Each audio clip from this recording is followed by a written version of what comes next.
इस वीडियो में आप जानने वाले हैं पासपोर्ट डॉक्यूमेंट वेरिफिकेशन। तो आज हम जाएंगे पासपोर्ट ऑफिस और वहाँ देखेंगे कि क्या क्या डॉक्यूमेंट आपसे मांगे जाते हैं। तो आप इस वीडियो को पूरा देखिए, पूरा डिटेल से आपको इस वीडियो में बताऊंगा कि कौन कौन से डॉक्यूमेंट लगेंगे और क्या क्या प्रोसेस है। पूरा प्रोसेस इस वीडियो में मिल जाएगा। तो अभी मॉर्निंग में आपका टाइम हो रहा है, एक सेकंड, अभी आपके 7 बजे हुए हैं और हमारा जो अपॉइंटमेंट है वो है 2:30 पर। तो चलते हैं, जैसे हम वहाँ पहुँचते हैं तो पूरा प्रोसेस आपको बताया जाएगा।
एक्चुअल में सारा प्रोसेस हो गया है, लेकिन आपको कुछ समझ नहीं आया होगा।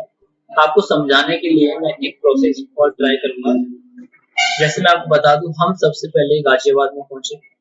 गाजियाबाद में जैसे पहुंचते हैं हम पासपोर्ट सेवा केंद्र ऑफिस पर, तो वहां पर आपको एंट्री लेनी होती है। जैसे आप एंट्री गेट करते हैं, मतलब एंट्री में आप पहुंच जाते हैं, तो वहां पर आपको बैठने के चेयर पड़ी होती है, तो आप वहां बैठ सकते हैं। अगर आप फिक्स टाइमिंग में पहुंचे तो आप डायरेक्टली वहां एंट्री कर सकते हैं। तो हम एंट्री गेट पे पहुंचे।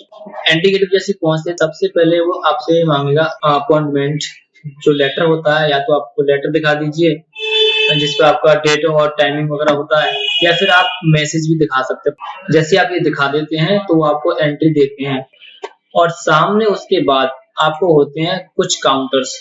तो वहाँ काउंटर होते हैं जो डॉक्यूमेंट को वेरीफाई करते हैं कि आप साथ में क्या क्या आईडी लेकर आए हैं। तो यहाँ पर आपको सारे डॉक्यूमेंट्स ओरिजिनल दिखाने हैं। वो सबसे पहले आपके डॉक्यूमेंट को मिलान करेंगे। अगर सभी में आपका डेट ऑफ बर्थ, नाम सही है, तो उसके बाद वो आपको एक टोकन नंबर जारी कर देते हैं।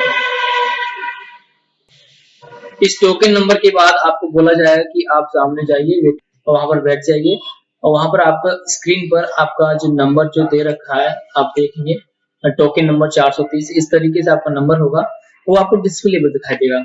तो जो स्क्रीन होगी वो स्क्रीन आपको दिखाई देगी। तो आपको यहाँ पर जाना है, टोकन नंबर लेने के बाद वेटिंग पैलेस पर, वहां पर इंतजार करना है। वहां पर आपको स्क्रीन दिखाई देगी। उस स्क्रीन पर आपका जो टोकन नंबर है और जो अपॉइंटमेंट सीट होगी, लाइक जो काउंटर होगा, जैसे A1, A2, A3 इस तरीके से। तो मेरा B5 पर था, वहां पर जाना है। तो काउंटर आपको बता दिया मैंने, काउंटर A1, B1, B3 इस तरीके से होंगे। इसके बाद आपसे यहाँ डॉक्यूमेंट लिए जाएंगे, और वो डॉक्यूमेंट सारे के सारे आपके अपलोड किए जाएंगे। आपका फोटो लिया जाएगा, आपके फिंगरप्रिंट्स लिए जाएंगे। यहाँ पर बस नए काम है, यहाँ से आपको 5 से 10 मिनट लग जाते हैं। जो सारा काम है बस यहीं पर है। जो टाइमिंग लगता है यहीं पर लगता है। यहाँ पर आपके डॉक्यूमेंट स्कैन होते हैं, फिंगरप्रिंट्स लिए जाते हैं, आईरिस लिए जाता है, ये सब कुछ आपका ले जाता है।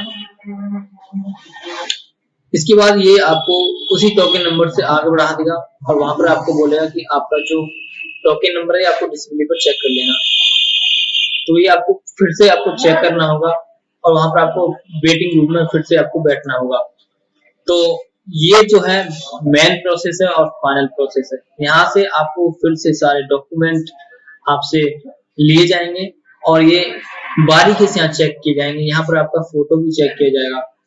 उस फोटो में अगर आपने दाढ़ी नहीं बनाया है और आपके आधार कार्ड में दाढ़ी है, या कह सकते हैं आपके फोटोज आपसे मैच नहीं खा रहे हैं, तो वो आपको यहाँ से वापस कर देंगे, कह देंगे कि आप अपने डॉक्यूमेंट्स को अब कराइए, उसके बाद फिर से आप आइए, री-अपॉइंटमेंट लेके आपका काम कर दिया जाएगा।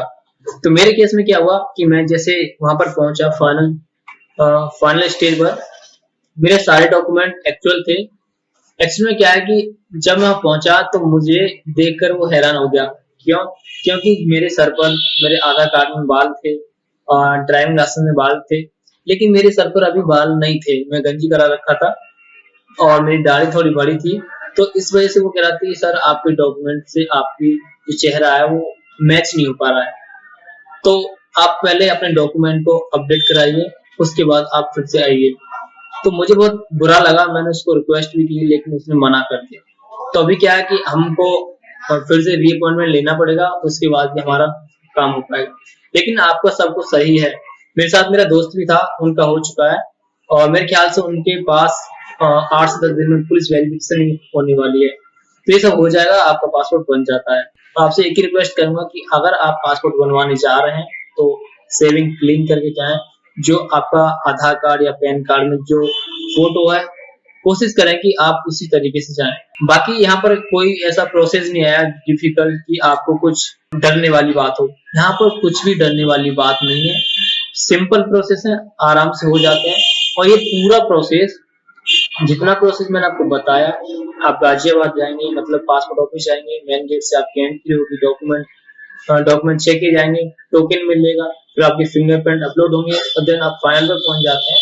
तो यहाँ से पूरे प्रोसेस में केवल 20 से 25 मिनट लगते हैं। तो इतने ही टाइम में आपका पूरा प्रोसेस यहाँ पर कंप्लीट हो जाता है। जहाँ पर आपके फिंगरप्रिंट अपलोड होते हैं, उसी वहाँ पर आपसे 50 रुपए भी मांगे जाते हैं एसएमएस चार्ज। अगर आप कवर लेना चाहें तो आपसे कवर के लिए भी बोलेंगे कि आप कवर पासवर्ड का कवर लेना चाहते हैं। अगर आप हाँ कर देते हैं तो वो आपको 3 से 400 रुपए ले लेते हैं। अगर नहीं तो आपसे केवल एसएमएस चार्ज लिया जाता है। तो आई होप आपको ये वीडियो अच्छा लगा। Thank you so much.